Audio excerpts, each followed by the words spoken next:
যান এখানে আমি একটু গেটটার পরে একটু ঘুরে দাঁড়িয়ে একটু দেখি। আচ্ছা ভাই, তাহলে কালকে যেন ভাই মিস না, ঠিক আছে? না ভাই মিস হবেন না ভাই। আচ্ছা ওকে ভাই আসসালামাইকুম ভাই, কোথায় আছেন? ওয়ালাইকুম আসসালাম। তাহলে কালকে 7টার ভিতরে আপনি চলে আসবেন। বাদলা বর্ষাতে কাজকর্ম নেই।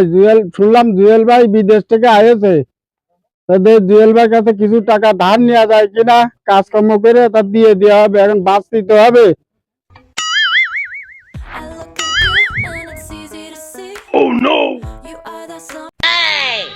জুয়েল ভাই, জুয়েল ভাই বাসাতে আছেন? জি ভাই আছি। ভাই কথা ছিল যে কবে আসলেন ভাই? এই যে আসলাম গত 4-5 দিন হচ্ছে। দোকান ঘাটে শুনলাম যে আপনি বিদেশে আইসে যারা অভাবী লোক তাকে নাই ওই উপকার করতেছেন, কিছু টাকা পয়সা দিয়ে সাহায্য করতেছেন। মানে সমাজে তো কিছু ভালো মন্দ কাজ করতে হবে, আমরা তো মানুষ, তাই না? হ্যাঁ তাহলে অসহায় লোকজনের পাশে দাঁড়ানো, এটা তো আমাদের মুসলিম ধর্ম। ভাই বলছি যে এই যে বাদলাতে কয়টা দিন কাজকর্ম নেই, তা আমার বাসে টাকা দেওয়া যাবে না? বলছিল বলে নিয়ে আপাতত কয়দিন বাজি খাওয়াই। আসলে দিয়া যায় না কথা তো বলা যায় না, তার কারণ কি এখন আমার ঘরে আছে, যদি আপনাকে উপকার আসে তাহলে আপনি নিতে পারেন, কিন্তু ভাই এই জুবানের কথা কিন্তু এক রাখতে হবে ভাই। ভাই চেষ্টা করবো। আর আপনার কথা দোকানতে সব আলোচনা করছিল, পরে পরে আমি আসলাম আপনার কাছে। আমি খুব অভাবেই পড়ে আসছি ভাই। তাই আচ্ছা চলেন, ওই ওই পাশে যে আপনি টলের আবাদ মত করেছি, গের ম্যানেজ করেছি, তাহলে ওখানে চলেন, ওইগুলো দেখাই, তারপরে আপনার দেখি একটা কিছু করা যায় কিনা। তাই শুনলাম আপনি তো মেলা টাকা জমি কিনেছেন, বের করেছেন, যা কম বেশি টলের আবাদনাই করেছেন। তাই এই যে আপনার এই যে দেখা যাচ্ছে সব কি আপনার এই যে ঘিরা ভিড়া দেখা দেখা যাচ্ছে। ভাই আল্লাহর রহমতে আপনাদের মতো 10টা লোকের দোয়ায় আমি প্রবাসে থাকি অনেক কিছু মনে করেন করেছি।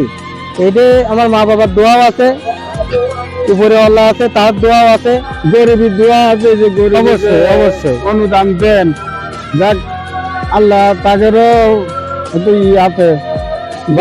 মূল কথা কি, যে কোনো কাজে কষ্ট করলে সফলতা অবশ্যই আসবে।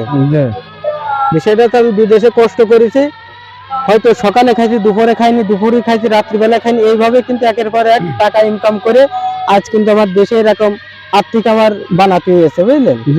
তা এই যে সব টলের আবার দেখতেছো, তারপরে এই যে পাশে মাঠ দেখতেছো, ধানের ক্ষেত, ওই পাশে পুষ্করণী আছে, চলো আপনার দেখাই নিয়ে আসি।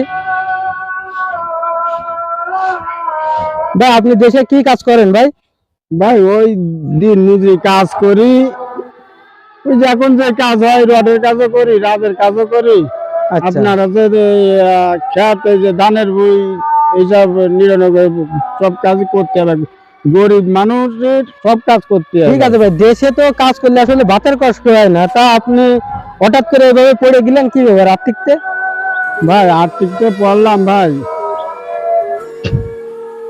আমি ওই জায়গা জমি তো আমার নেই, ওই নিজে রথের পরে ভাই এখন গাড়ি কিনিলাম, সেই গাড়ি গান চালাতে পারিনি, ওই অ্যাক্সিডেন্ট করে সে গাড়িও মনে করেন বেঁচে দিচ্ছি। তাই 1.5 লাখ টাকা দিয়ে গাড়ি কিনে 90,000 টাকা বেঁচেছি ভাই। যে দিনা করে কিনেছি ভাই, সে দিনাও শোধ দিনা করবে, কিন্তু বাড়ি এসে টাকা পাকে করে ভাই। আপনি কি নেশা করেন? না ভাই, নেশা করার মধ্যে সোনালি বিড়ি খাই ভাই। আপনি এই যে আমার সেই গেটটা, বুঝলেন, আচ্ছা এই গেটটা কিছু রুই মাছ আছে, কিছু সিলভার আছে, নাইলেটিকা মাছ আছে, এগুলো চাষবাস করতেছি। এবার আমার একটা লোক লাগবে, যেহেতু আপনার দেশে মনে করেন কাজ কাম নেই, তাহলে আমার এই পারমাটে আপনি কাজ করেন। ভাই সবচেয়ে ভালো লাগলো এই যে পুকুরের চারিপাশে এই যে গাছ গাছালি লাগাইছেন না, পেঁপো গাছ, কলা গাছ, তারপরে এই পাশে আবার দেখছি কটা লিচু গাছও লাগাইছেন। এই পাশে আছে আপনার এই কুচু লাগাইছেন। ভাই খুব সুন্দর পরিবেশ আপনার। তবে ভাই আমি আপনার এখানে কাজ করবো ভাই। দেখতেছেন আমার ধানের ক্ষেত, তারপরে আমার এই যে কফির ক্ষেত, আল্লাহর রহমতে অনেকটা সুন্দর পরিবেশ, বুঝলেন? আপনার বউ ছেলে মিলে নিয়ে ইনশাল্লাহ কোনো কষ্ট হবে না। আপনি আমার এখানে 3 বেলা খাবেন, আর আমার এই চাষবাস গুলো আপনি দেখবেন। তবে চাষের ভিতরে একটা মহব্বত রাখবেন, এই যেহেতু আমার জায়গা, আমার সবকিছু ইনভেস্ট করা আমার, এটা আপনার মনে করতে হবে। হয়তো আমি থাকলাম না, আপনি এখানে বড় আকারে একটা ক্ষতিগ্রস্ত করে ফেলা দিলেন, দেখাচ্ছে সেটা তো আমারই ঘাটতি যাবে, তাই না ভাই? তা তো অবশ্যই ভাই। সেক্ষেত্রে যেহেতু আপনার দেশে কাজ কাম নেই, সেক্ষেত্রে আপনি কাল পরশু আমার এখানে জয়েন করে ফেলেন।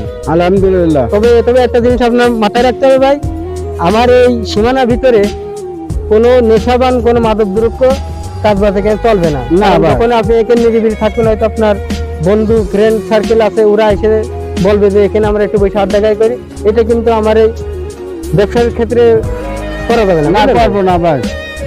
আচ্ছা, তাই যদি না করেন তাহলে ইনশাল্লাহ উপরে আল্লাহ আছে, কাল থেকে আপনি জয়েন করেন। আপনার দরকারি অ্যাডভান্স আমি আপনার কিছু টাকা দিয়ে দিচ্ছি, ঠিক আছে? আচ্ছা ভাই।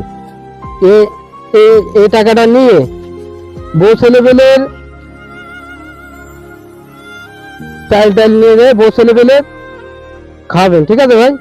দেন ভাই, বাস ভাই বিশাল একটা উপকার করলেন ভাই। ভাই মানুষটা মানুষের জন্য, তাই না? যে হয়তো উপকার করলাম, হয়তো রাত করলে আপনি আমার বাসও দিয়ে দিতে পারেন, তাই না? আচ্ছা ভাই। আচ্ছা তাহলে যান এখানে, আমি একটু ভাই গেটটার পরে একটু ঘুরে দাঁড়িয়ে একটু দেখি। আচ্ছা ভাই। তাহলে কালকে যেন ভাই মিস না, ঠিক আছে? না ভাই, মিস হবেন না ভাই। আচ্ছা ওকে ভাই আসসালামু আলাইকুম ভাই, খুদা হাফেজ। ওয়ালাইকুম আসসালাম। তাহলে কালকে 7টার ভিতরে আপনি চলে আসবেন। আচ্ছা।